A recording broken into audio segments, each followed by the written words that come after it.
इलाहाबाद विश्वविद्यालय के अगर किसी भी अधिकारी का जमीर जिंदा होता तो यहाँ आता, पर ये तो सबके सब मरे हुए लोग हैं।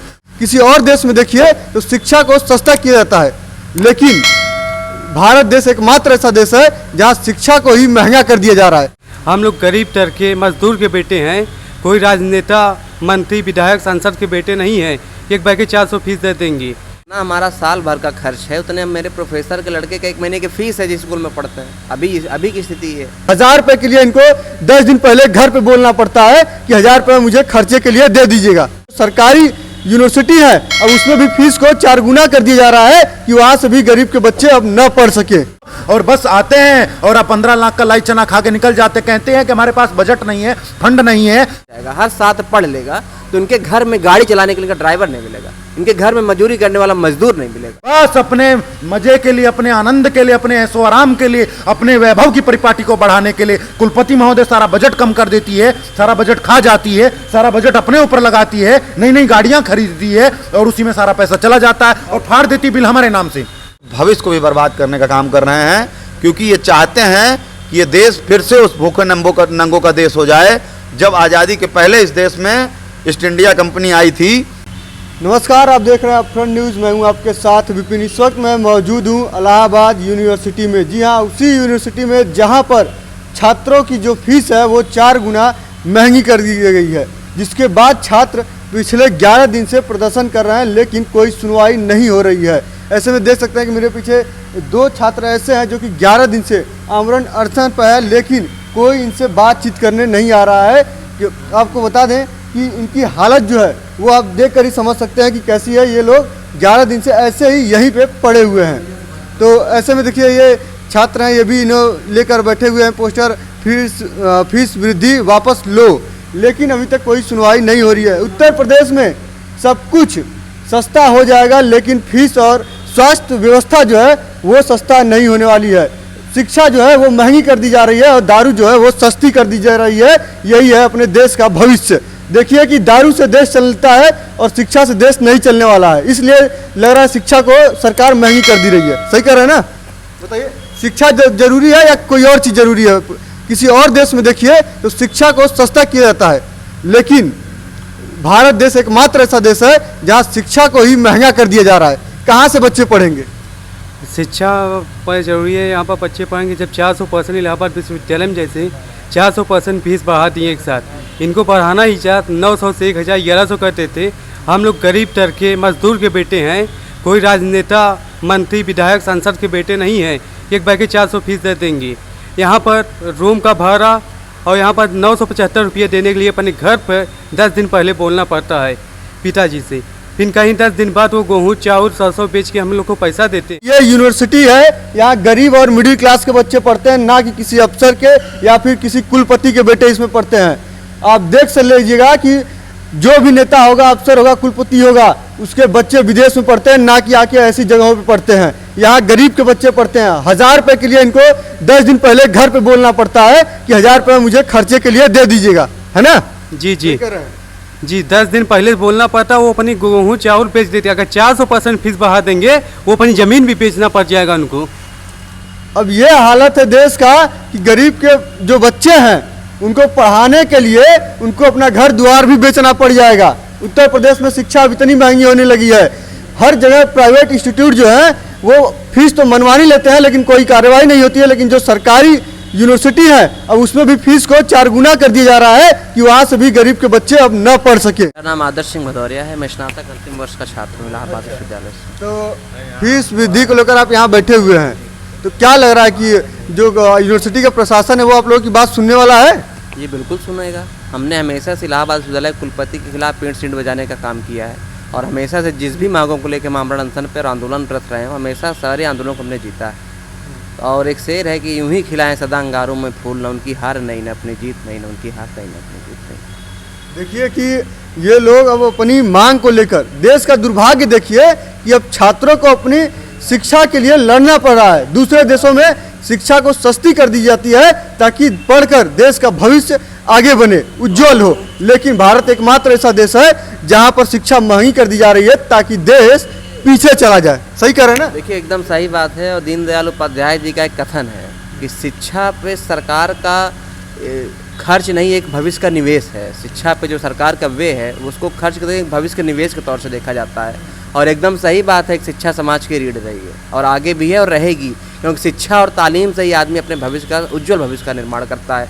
और अगर जिस प्रकार से 400% का एकाएक झटका जो छात्रों को दिया गया है, उससे उन छात्र को हानि होगी जो इलाहाबाद विश्वविद्यालय की जो फाउंडेशनल वैल्यू है। तो ये इलाहाबाद विश्वविद्यालय जब बना था तो हमारे और आपके जो गरीब तबके से आने वाले लोग हैं उनके परिवार के करों से बना था। यहाँ कोई अमीर का बेटा नहीं पढ़ने आएगा। बिल्कुल, जो अमीर है वो सोका यूनिवर्सिटी में जाएगा, MIT में जाएगा। प्रोफेसर के बच्चों को देख लीजिएगा, वो किसी ऑक्सफोर्ड में जाके पढ़ रहे होंगे, ये यहाँ नहीं होंगे। जितना हमारा साल भर का खर्च है उतने मेरे प्रोफेसर के लड़के का 1 महीने की फीस है जिस स्कूल में पढ़ते हैं। अभी की स्थिति है। मेरा नाम अमित द्विवेदी आज़ाद है, मैं विधि का छात्र हूँ यहाँ से, NSCI छात्र संगठन का जिला अध्यक्ष हूँ। तो फीस बढ़ा दिया गया है, उसके बाद अच्छा ये बताइए, जब नेताओं की पेंशन नहीं कटती है, अधिकारियों को रिटायर होने के बाद लाइफ टाइम पेंशन मिलता है, ठीक है, सिर्फ उनको देने में सरकार घाटे में नहीं जाती है, और जब छात्रों को फ्री शिक्षा, फ्री क्या मिलती है, थोड़े पैसे में अगर शिक्षा मिलती है तो वो उनको खल जाता है आंखों में, वो तुरंत महंगा कर देते हैं कि यूनिवर्सिटी को, सरकार को घाटा हो रहा है। सही है ना? देखिए, आज से नहीं, पूर्व से, जब से ये सरकार आज 10 सालों से है, इसकी कभी ये मंशा नहीं रही है कि यूपी का छात्र पढ़े और या देश का छात्र पढ़े और आगे बढ़े। इनकी आप नीति उठा के देख लीजिए, इन्होंने हर वर्ष 2 करोड़ रोजगार देने की बात कही थी। क्या वो रोजगार मिले? क्या उन छात्रों को 2 करोड़ रोजगार दिया गया? नहीं।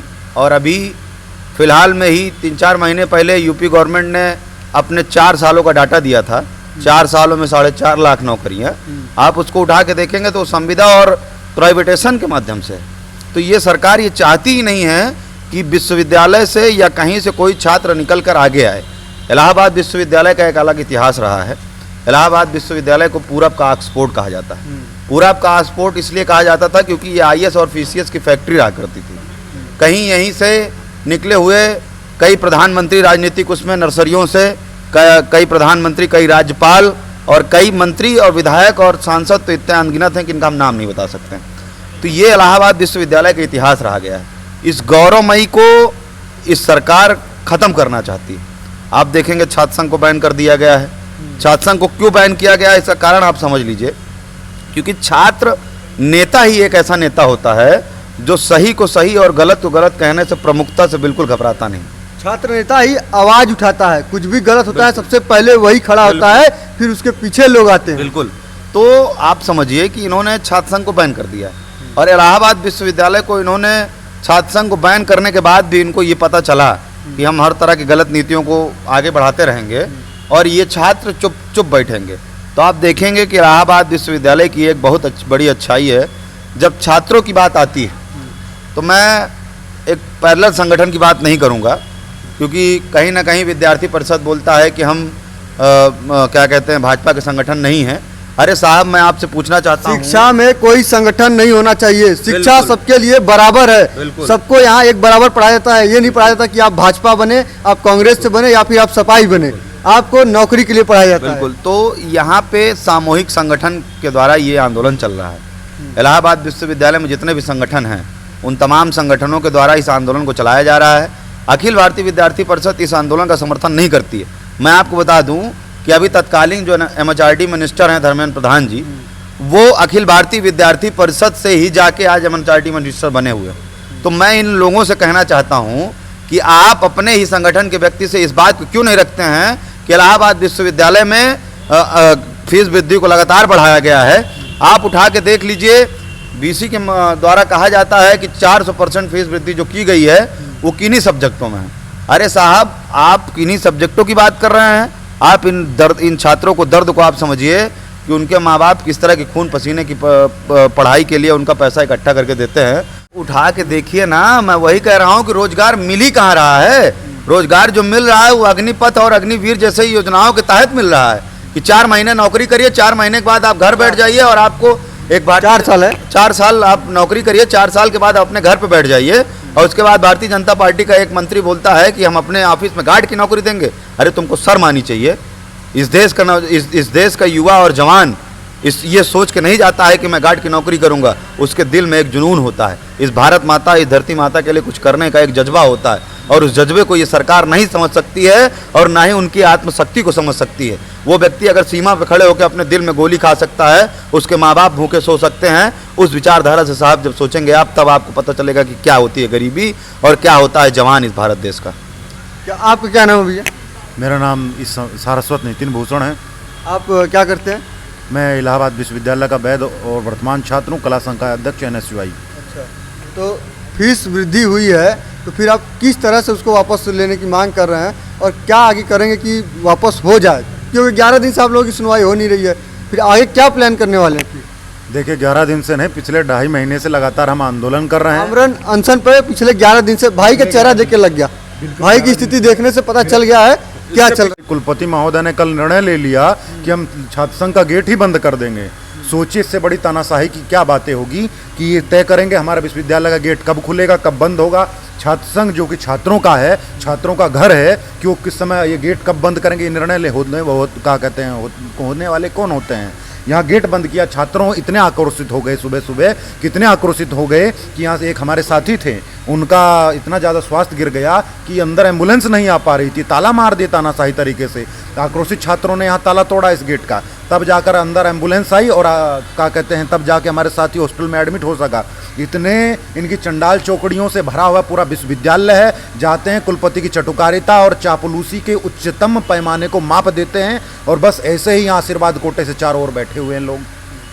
अब ये देखिए कि ये लोग अपने हक के लिए लड़ाई लड़ रहे हैं, तो इन लोगों के ऊपर ही FIR कर दिया जा रहा है, किसी को निष्कासित कर दिया जा रहा है ताकि ये कोई भी किसी भी तरह का प्रोटेस्ट न करें, अपने हक की लड़ाई न लड़े। सही कह रहे हैं ना? बिल्कुल, हमारे एक साथी आदर्श भदौरिया बिल्कुल असंवैधानिक तरीके से उठाया गया पुलिस के द्वारा और उठाकर जेल में बंद कर दिया गया। कोई भी उस पर कोई मुकदमा नहीं था, कोई संगीन अवस्था में कोई धारा मुकदमा दर्ज नहीं हुआ, उसके बाद भी उसे किस अपराध के तहत अंदर डाल दिया गया हमें बताएं। और यहाँ पर अगर हम विरोध करते हैं तो हमें पता नहीं क्या क्या बताया जाता है। हमारे यहाँ छात्रों को भी गेट के अंदर आने से रोका जाता है, इधर छात्र संघ का गेट बंद कर दिया जाता है। विश्वविद्यालय प्रशासन का कोई अधिकारी जो पूरी सत्ता में पूरी पावर में हो हमसे बात करने नहीं आता है। हमारे 5 दिन से 1 सप्ताह से साथियों का मेडिकल टेस्ट नहीं हुआ।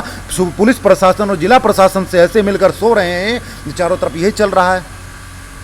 इससे बड़ी विडंबना की क्या बात होगी कि जो लोग आमरण अनशन पे बैठे हैं उनका 1 सप्ताह वो भी लॉ के छात्र है ना, लॉ के छात्र हैं भैया। आपका क्लास नहीं नुकसान हो रहा है, आप भी यहाँ बैठे हुए हैं, आप तो वैसे ही नुकसान हो रहा है आपका, ऊपर से आपकी हेल्थ भी खराब हो रही है। तो कैसे आप लोग फिर ऐसे मैनेज करेंगे, कैसे मनाएंगे कुलपति को? क्या किया जाए जब एक तानाशाह कुलपति आ गई है, जो कि अगर छात्र पहले तो आगे बढ़ना नहीं चाहते हैं और अगर वो आगे आ भी रहे हैं तो उन्हें बढ़ना नहीं दिया जा रहा है इस कुलपति के द्वारा। यहाँ पर अभी कल हम लोगों ने जो जुलूस निकाला था उसी समय एक नोटिस आती है कि इलाहाबाद विश्वविद्यालय का जो छात्र संघ यूनियन है उसका गेट नहीं खुलेगा। हम यहाँ पर आमरण पे बैठे हुए हैं। आज हमारा एक साथी बीमार हो गया, आज 11 दिन से हम लोग का आमरण अनशन चल रहा है। अचानक उसकी तबीयत खराब हुई, उसे ले जाना था और छात्र संघ गेट जो है उस पर ताला मारा गया था। अब ये देखिए कि ये लोग घर से ये उम्मीद लेकर आए हैं कि यहाँ से पढ़ाई करेंगे और किसी अच्छी जगह पे जॉब करेंगे, अपने घर की समस्या को दूर करेंगे। लेकिन यहाँ स्थिति क्या है कि ये लोग बताइए अनशन पे बैठे हुए हैं। ये लोग पढ़ाई छोड़कर यहाँ बैठे हुए हैं, कहाँ से इनका भविष्य बनेगा? अगर इसी तरह फीस लगातार बढ़ती रहेगी तो कहाँ से ये लोग पढ़ाई करेंगे? अगर ये अच्छे घर से होते तो 4 गुना चाहे 10 गुना फीस बढ़ जाती, तब भी इन लोगों के ऊपर असर नहीं पड़ता।